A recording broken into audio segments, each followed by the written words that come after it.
Welcome to my Tech TN channel. Today we are going to see Java interview questions data types.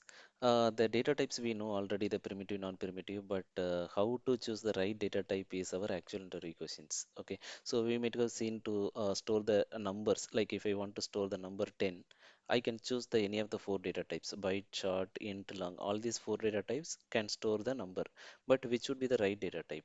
Because every data type will be using the some memory space in the JVM. So for to execute to store the value and to process and execute, right? So it will be occupying some memory space in your JVM.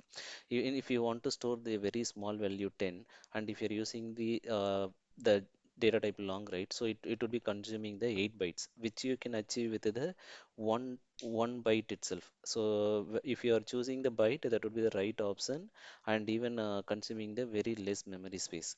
But how do I know that if I want to go for the 10 or 100, 200, up to which value can be stored or used by the byte data type? That one we are not sure about, right? We know the memory size, but not sure about the range of values. I would just explain the how to calculate and how to find the range of values to store into the byte data type as an example. So I just to go here. So if you go for the byte, right? So obviously I just given all the four data types, and all the four data types will accept the 10.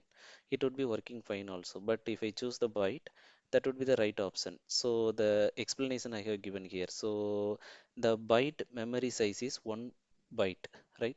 1 byte is the actual memory size, that is equal to 8 bits. So that calculation can be achieved by using the to the power of 8.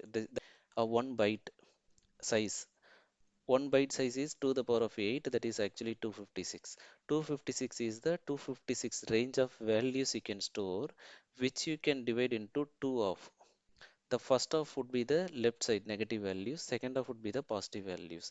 So the -1 to -128. So totally 128 negative side, the left side. So obviously if then positive value would start from 0. So 0 to 127. So totally 128. So totally if you combine both the negative and the positive, it is a 256. So up to the 256 ranges you can store into the byte.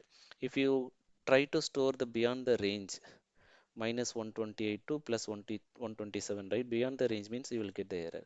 I will show you the example and the errors also. So here I can store the -128, right? So -128 I try to store, there is no error. Okay, if I try to go beyond the range 129, I'm getting the error. Similarly, the 127, the positive side, the other side is the 127 is the max